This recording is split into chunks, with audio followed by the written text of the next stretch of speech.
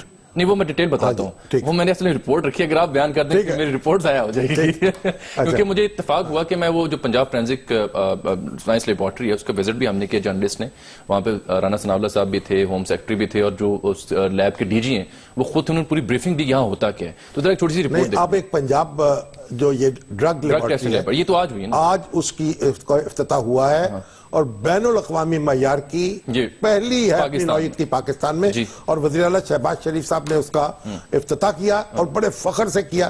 اور یقین کیجئے کہ یہ بات، یہ انہوں نے جو قدم رکھا ہے جس میدان میں، ہر شخص جو ہے ان کو اس کی داد دینے پر مجبور ہو گیا. ٹھیک ہے، دیکھیے جی رپورٹ دیکھیے.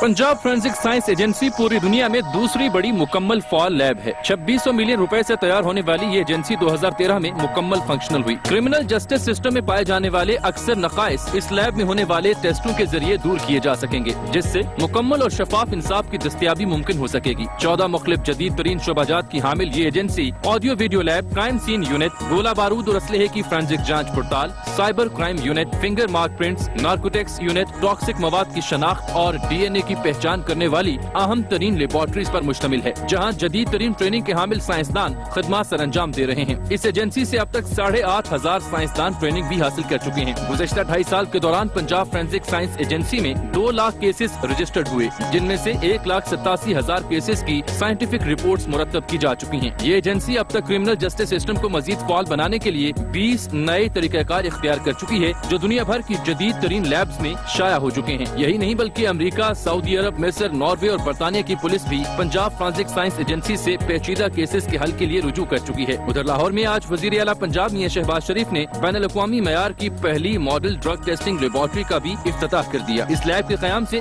صوبے میں غیر معیاری ملاوٹ شدہ خوراک، ادویات اور زرعی ادویات و سپرے کا خاتمہ ممکن ہو سکے گا. اس لیب کا دائرہ کار وسیع کرتے ہوئے 9 ڈویژنز میں سیٹلائٹ سینٹرز بھی قائم کیے جائیں گے. بڑی اسٹیٹ آف دی آرٹ تھی جی یہ. اب آپ اندازہ لگا لیں کہ 68 سال میں اپنی نوعیت کا یہ پہلا قدم ہے. اس سے آپ سمجھیے کہ اس کے اب مہذب دنیا میں ہم داخل ہو رہے ہیں. یعنی ہماری دوا، ہماری غذا اور اس میں جو ملاوٹ ہوتی ہے اس کو آپ اس کے ذمہ داروں تک پہنچ سکیں گے، اس کا سراغ لگا سکیں گے. اور پھر جرائم جو ہے فرینزک 2011 میں جب پی آئی سی میں غلط ادویات کا معاملہ ہے، ہمیں باہر بھیجنی پڑی تھی ادویات. اور یہاں کی وفاقی حکومت کی جو لیب تھی، کیونکہ پیپلز پارٹی کی حکومت تھی، اور دوائیں ایجنسی سے انہوں نے کہا یہ دوائی بالکل ٹھیک ہے. اور جب اس کو لندن میں بھیجا گیا تو انہوں نے کہا کہ تو ملیریا کی دوا ہے، دل کی دوا ہے ہی نہیں. بہرحال اس کی تحسین کی جانی چاہیے، جتنی بھی کی جائے کم ہے. بالکل ٹھیک ہے. شام صاحب، ایک انتہائی افسوسناک خبر ہے اور اس غم میں ہم پچھلے چند روز سے مبتلا ہیں. شعبہ صحافت کے انتہائی سینئر استاد، سابق director institute of mass communication studies, صحافتی اسلوب اور اخلاقیات پر بے شمار کتب بھی لکھی، کالم نویس بھی رہے، استاد بھی رہے. اور آج شامی صاحب جو پاکستان ٹی وی چینلز پہ اخبارات میں جو کئی ایسے نامور ستارے ہیں جو ان کے شاگرد رہے، ڈاکٹر احسن رضا ناز کا میں ذکر کر رہا ہوں، اس دنیا میں نہیں رہے، چل بسے ہیں جی. اور ان کو ڈائبٹیز بڑی شدید تھی، پھر دل تک پہنچی، گردن تک پہنچی، ان کو ٹانگ سے بھی ہاتھ دھونا پڑا، بڑا سٹریس بھی رہا، دباؤ بھی رہا. اصل میں یہ جو شعبہ ہے نا ابلاغیات کا، اب تو یہ بالکل انسٹیٹیوٹ بن گیا ہے. اس کی اپنی ایک روایت ہے، اس میں جوڑ توڑ کا سلسلہ جاری رہتا ہے. تو بہرحال یعنی احسن اختر ناز جو تھے ایک بھلے آدمی تھے، ایک اپنی مرنجہ مرج طبیعت کا مالک تھے. ہمیشہ میں نے ان کے چہرے پر مسکراہٹ دیکھی، کبھی بھی ان کے چہرے پر غصہ نہیں دیکھا. لیکن بہرحال اخبار نویس بھی تھے، تو اخبار نویسوں سے آپ ایک توقعات اس طرح کے ڈسپلن کی اس کی نہیں رکھ سکتے. تو بہرحال ایک بڑی بہت ہی چھوٹی عمر میں اس لحاظ سے کہنا چاہیے کبھی ریٹائرمنٹ کی ایج کو نہیں پہنچے تھے، انتقال کر گئے. اللہ تعالیٰ ان کے درجات بلند کرے. اور پنجاب یہ جو یونیورسٹی کی انتظامیہ ہے، ان کو ان کے بچوں کی خبر گیری کی توفیق عطا فرمائے. شام صاحب، ایک بڑا اہم موضوع رہ گیا. نجم سیٹھی صاحب نے ٹویٹ کیا کہ جناب پی ایس ایل ہو رہی ہے پہلی دفعہ، تو 1992 کے فاتح کپتان اور patron in chief P C B یعنی میاں نواز شریف صاحب وزیر اعظم، میاں نواز شریف صاحب اور عمران خان صاحب دونوں تشریف لائیں میچ دیکھنے کے لیے. دونوں ان کو آنے جانا فائنل چاہیے، میچ دیکھنے کے لیے. دیکھنا چاہیے کہ پارلیمنٹ میں دونوں اکٹھے بیٹھ سکتے ہیں اور اے پی سی میں بیٹھ سکتے ہیں، تو وہاں اکٹھے کیوں نہیں ہو سکتے. ایک میری تجویز بھی ہے، سیٹھی صاحب کو چاہیے کہ اب باقی چاروں وزراء اعلیٰ کو بھی کہیں، کیونکہ چاروں کی ٹیمیں ہیں وہاں پہ. مگر وہ آج ایک وہ جو شرمین ہے عبید چنائے،